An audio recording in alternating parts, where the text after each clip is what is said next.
अस्सलाम वालेकुम स्टूडेंट्स। बेटा आज का हमारा टॉपिक है law of mass action derivation.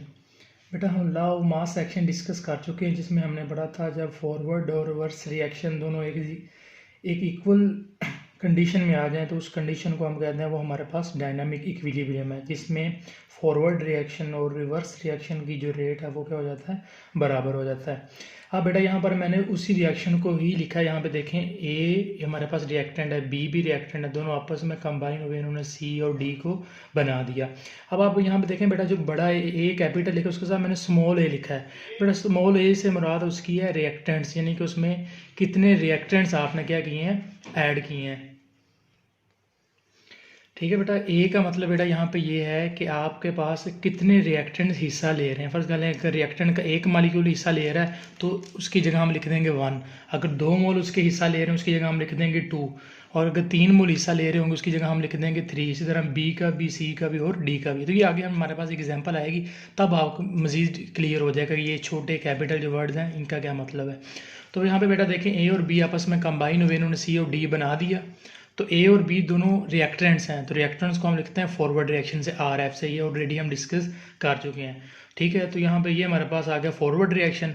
उसके बाद बेटा हमारे पास सी और डी, ये दोनों हमारे पास क्या है, प्रोडक्ट्स हैं। तो प्रोडक्ट को हम लिखते हैं रिवर्स रिएक्शन से, आर आर। ठीक है, आर आर का मतलब क्या है, रिवर्स रिएक्शन। ठीक है, इसको हम के आर से लिखेंगे क्योंकि ये हमारे पास रिवर्सिबल रिएक्शन है। तो फिर बेटा हमने पढ़ा था जब इक्विलिब्रियम की कंडीशन आएगी तो जो फॉरवर्ड रिएक्शन है वो किसके इक्वल हो जाएगा, रिवर्स रिएक्शन के बिल्कुल इक्वल हो जाएगा।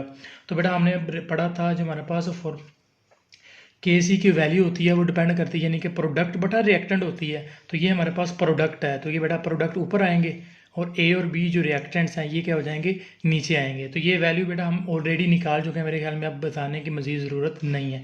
तो ये बेटा ये वाली जो के एफ बटा के आर जो होता है ये हमारे पास किसके इक्वल होता है, के सी। के सी मीन बेटा इक्विलिब्रियम की कंडीशन। ठीक है, तो बेटा जब इक्विलिब्रियम कंडीशन आ गई, ऊपर हमारे पास प्रोडक्ट आ गए, नीचे हमारे पास क्या आ गए, रिएक्टेंट्स आ गए। अब बात एक रह गई है, ये जो छोटा सी लिखा है या डी लिखा है या ए लिखा है या बी लिखा है, इसका क्या मतलब है। तो एग्जाम्पल की मदद से आपको समझाता हूँ।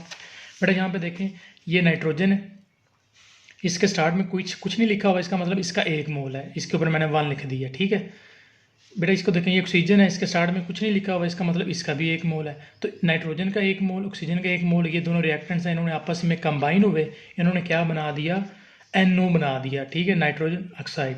अब यहाँ पे देखें 2 लिखा हुआ है इसके स्टार्ट में। बेटा 2 का मतलब ये है, ये हमारे पास 2 मोल है, इसके कितने मोल हैं, 2 मोल हैं। तो हमने के सी की वैल्यू हमने ऑलरेडी पढ़ा हुआ किसके इक्वल होती है, प्रोडक्ट बटा रिएक्टेंट। ऊपर प्रोडक्ट्स आते हैं, नीचे रिएक्टेंट्स आते हैं। अब यहाँ पे देखें कि ये दोनों कंबाइन हुए थे, इन्होंने ये प्रोडक्ट बनाया था, तो ये NO क्या आ जाएगा, ऊपर आ जाएगा। मिला आपको NO ऊपर।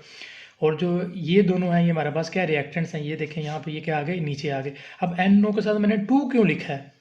ठीक है बेटा, 2 इसलिए लिखा है क्योंकि इसकी पावर जो कितनी है, 2 है, इसके 2 मोल्स रिएक्टेंट प्रोडक्ट बने हैं। ठीक है, तो आप बेटा यहाँ पे देखिए इसके 2 मोल्स बने हैं, इसका ऊपर मैंने कुछ नहीं लिखा, इसका मतलब इसका 1 मोल है। इस ऑक्सीजन के ऊपर भी मैंने कुछ नहीं लिखा, इसका मतलब इसका भी क्या है, 1 मोल है। तो जब इसका 1 मोल मिलेगा और इसका भी 1 मोल मिलेगा तो हमारे पास 2 मोल क्या बन जाएगा, NO बन जाएगा। ठीक है बेटा, ये डबल, ये जो आपको साइन नज़र आ रहे हैं ये डबल साइन है। डबल साइन का मतलब ये है, जैसे ही ये दोनों मिलके नाइट्रोजन और ऑक्सीजन मिलके नाइट्रिक ऑक्साइड बनाएंगे, ये नाइट्रिक ऑक्साइड दोबारा टूट के ऑक्सीजन और नाइट्रोजन में क्या हो जाएगा, कन्वर्ट हो जाएगा।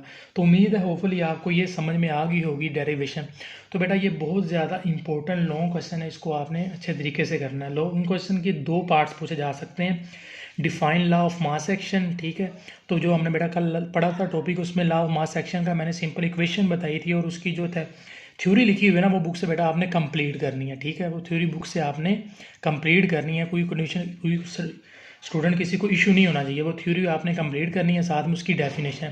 फिर उसके बाद जो नेक्स्ट क्वेश्चन इसमें बनता है वो है इसकी डेरिवेशन। तो डेरिवेशन मैंने आपको आज करवाई है और उसकी मैंने आपको क्या है, एग्जाम्पल भी करवाई है। तो होपफुली आपको समझ में आ गया होगा लेक्चर। अगर किसी का कोई क्वेश्चन हो तो वो आप लोग लेक्चर टाइमिंग के दौरान पूछ सकते हैं। अल्लाह हाफिज़।